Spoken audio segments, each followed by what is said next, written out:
चलिए सेकंड वाले सम से शुरू करते हैं। Find the centre of an inverted T section. अब इन्वर्टेड टी सेक्शन मतलब उल्टा टी, यहाँ पर जैसे डायग्राम मैंने यहाँ पर बता दिया आपके लिए।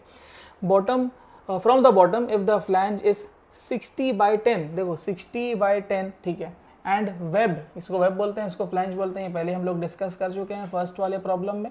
और वहाँ पर फ्लैंज का डायमेंशन 60/10 है और वेब का डायमेंशन 10/50 है, ठीक है। और इसमें बस फाइनल अपने को पूछा गया है find x bar and y bar.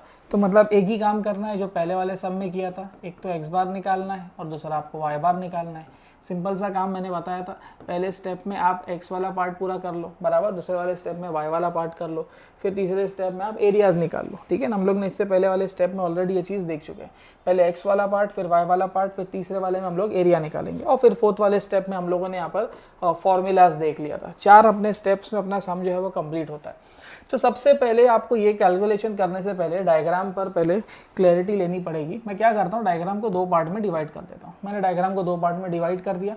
Divide कर लेने के बाद में आप क्या करो, डायग्राम को फर्स्ट क्वाड्रेंट में प्लेस करो, ठीक है ना। डायग्राम को फर्स्ट क्वाड्रेंट में प्लेस करो। तो देखो ये हो गया इसका फर्स्ट क्वाड्रेंट, ये फर्स्ट क्वाड्रेंट में मैंने इसको प्लेस कर दिया, ठीक है।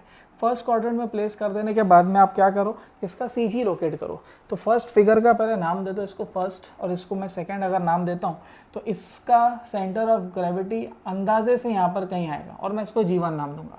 ये वाले का सेंटर ऑफ ग्रेविटी अंदाजे से यहाँ पर कहीं आएगा और मैं इसको G2 नाम दूंगा, ठीक है। अब क्या करेंगे, मैं आपको एक चीज़ समझाता हूँ। देखो उससे पहले देखो मैं डायग्राम पर है ना, यहाँ पर G1 और G2 से एक लाइन पास होती हुई मैं बना रहा हूँ।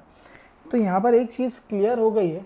मैं आपको बोलूँ कि अगर मैं डायग्राम को हाफ कट कर दूँ, है ना, ये डायग्राम को अगर मैं हाफ कट कर दूँ और मैं मिरर के सामने प्लेस करूँ तो आपको एग्जैक्टली ऐसा ही इमेज बन करके मिलेगा।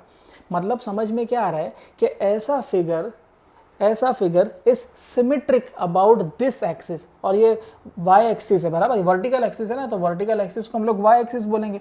मतलब समझ में क्या आ रहा है कि कोई भी टी सेक्शन आने दो, भले ही वो इन्वर्टेड हो बराबर, उल्टा हो या सीधा हो, अगर आप उसको सेंटर से कट करोगे, है ना, सेंटर से कट करोगे, उसका एग्जैक्ट इमेज बन करके मिल रहा है। मतलब ये समझ में आया कि ऐसे फिगर जो होते हैं इसमें आपको है ना x1 और x2 कैलकुलेट करने की ज़रूरत नहीं है। क्यों क्या ज़रूरत नहीं है, x बार भी कैलकुलेट करने की ज़रूरत नहीं है। उसका रीज़न है, देखो अगर मैं आप लोगों को बोलूँ कि यहाँ से यहाँ तक का डिस्टेंस क्या रहेगा, है ना, यहाँ से यहाँ तक के, यानी यहाँ से लेके G1 तक का डिस्टेंस क्या रहेगा, तो आप लोग बोलोगे सर ये पूरा 60 है, तो ये 60 का हाफ होगा। तो 60 का हाफ कितना आ रहा है, 30 सेंटीमीटर आ रहा है। मतलब आपको x1 मिल गया, कितना मिल गया, 30 सेंटीमीटर। और यही सवाल मैं अगर आपसे वापस करूँ कि यार x2 भी बता दो यार कितना होगा, तो आप लोग बोलोगे सर यहाँ से यहाँ तक के x2, मतलब x2 भी 30 सेंटीमीटर ही होगा। तो देखो x1 और x2 आपको कैलकुलेट करने की ज़रूरत ही नहीं है। तो याद रखना, जब x1 और x2 सेम होंगे तो x बार भी सेम होगा और वो आपको कैलकुलेट करने की ज़रूरत नहीं है। और आप डायरेक्ट लिख सकते हो कि x बार है कितना, आपका x बार आ रहा है 30 सेंटीमीटर। मतलब ये आपको कैलकुलेट करने की ज़रूरत नहीं है, ठीक है ना। ऐसा स्टेटमेंट लिख देंगे खाली, सिमेट्रिक अबाउट y एक्सिस, बस ये एक स्टेटमेंट लिख करके छोड़ देने का। मतलब अपने को x बार मिल चुका है, हम लोग सिर्फ y बार के लिए अब मेहनत करने वाले हैं। तो y बार के लिए अब वापस हम लोग वही स्टेप पे आ जाते हैं जो इससे पहले वाले सम में हम लोगों ने देखा था। तो अब क्या करेंगे, यहाँ पर वही अपने 3 स्टेप जो है मेजर स्टेप्स है वो फॉलो करेंगे। सबसे पहले हम लोग यहाँ पर y निकाल लेंगे। तो अपना y क्या मिल जाएगा, y के लिए आपको लोकेट करना पड़ेगा पहला। तो देखो यहाँ से लेकर के यहाँ तक बराबर, यहाँ तक के ये आपको y1 देगा, है ना, ये पूरा आपको y1 मिलेगा, ठीक है। ये आपका y1 आ जाएगा, यहाँ लिख देते हैं y1। और फिर यहाँ से लेकर के यहाँ तक के हम लोगों को मिलने वाला है y2 बराबर। y1 और y2 हम लोग को मिलने वाला है, लेकिन इसका मेजरमेंट कितना है ये समझ लेते हैं। देखो ये पूरा फाइंड करना है y1। तो मैंने बताया था लास्ट वाले सम से भी कि अगर ये 10 है बराबर, ये इतना पोर्शन जो है वो 10 है, तो ये इतना कितना रहेगा, 50 का आधा रहेगा। तो आपको y1 कैसे मिल जाएगा, 10 + 50 का हाफ, 50 का हाफ।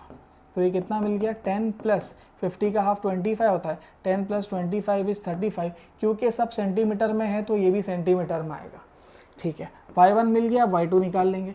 y2 का मेजरमेंट देखो ये कितना है, ये 10 है, 10 का आधा रहेगा बराबर, 10 का आधा रहेगा।